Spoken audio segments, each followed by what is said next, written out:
Cytomégalovirus. Une mère met en garde sur le risque pendant la grossesse. L'infection à cytomégalovirus est une maladie virale qui passe souvent inaperçue chez l'enfant, mais qui est grave chez la femme enceinte en raison de l'atteinte du fœtus.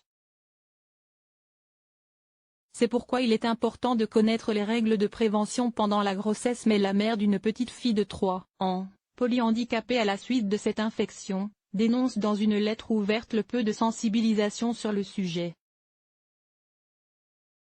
Le cytomégalovirus, CMV, est un virus de la famille des herpesvirus qui se transmet par l'intermédiaire de sécrétions biologiques, salive, larmes, urine ou par voie UL. Ce sont les enfants de moins de 3 ans qui sont, le plus souvent, porteurs du virus dans leurs sécrétions sans pour autant être malades. Il s'agit d'une infection fréquente responsable d'une grande variété de symptômes, soit elle est asymptomatique, soit elle peut causer une fièvre et une fatigue, voire des symptômes sévères affectant les yeux, le cerveau ou d'autres organes internes chez les patients immunodéprimés. Si 50 à 90% des adultes sont immunisés, elle peut néanmoins survenir au cours de la grossesse. On parle alors d'infection materno-fœtale et celle-ci peut avoir de graves conséquences. Pourquoi ? Si le cytomégalovirus est un virus qui ne présente pas de danger pour les adultes en bonne santé, il peut être à l'origine de fausses couches et causer une kyrielle de séquelles permanentes au niveau du système nerveux central des enfants à naître, déformation du cerveau, infirmité motrice cérébrale, surdité, retard intellectuel. L'INSERM précise ainsi que toutes les infections congénitales par le CMV ne provoquent pas de telles conséquences.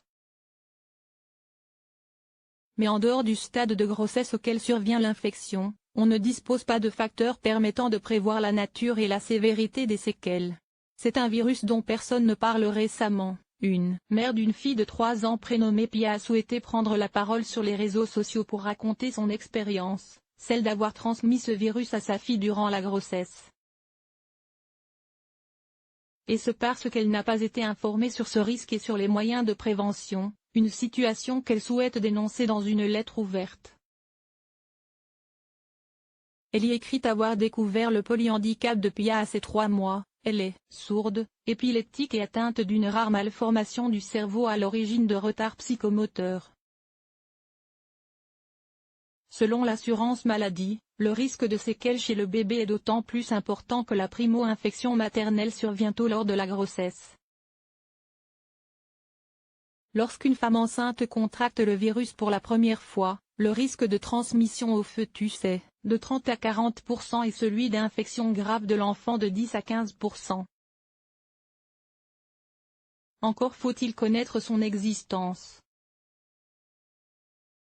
Le CMV, c'est ce virus qui a volé mon bébé, ce virus qui s'apparente à un rhume et dont personne ne parle, ce virus que la France choisit de ne pas dépister mais qui fait plus de dégâts que la toxoplasmose, c'est ce virus dévastateur qui t'a silencieusement abîmé lorsque tu étais dans mon ventre, écrit cette maman. Cette dernière estime que cette infection aurait vraiment pu être évitée si elle avait été mise au courant au début de sa grossesse des règles d'hygiène à respecter enceinte.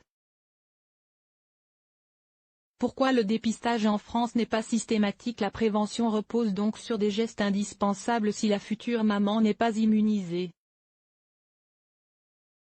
Il est ainsi recommandé aux femmes enceintes et aux conjoints, en contact avec des enfants de moins de 3 ans, de ne pas sucer leur cuillère ou tétine, de ne pas finir leur repas, de ne pas partager leurs affaires de toilette, gants de toilette, de limiter le contact buccal avec leurs larmes ou salive et de bien se laver les mains à l'eau et au savon après chaque change ou contact avec les urines, couches, peau, pyjama.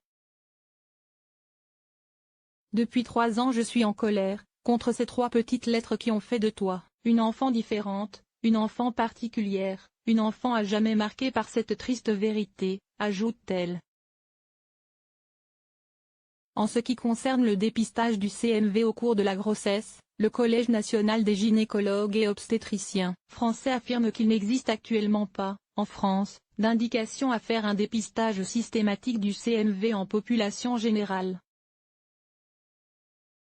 Selon lui, les critères d'un bon dépistage tels qu'ils ont été précisés par l'OMS ne sont pas réunis, il n'existe pas de traitement disponible.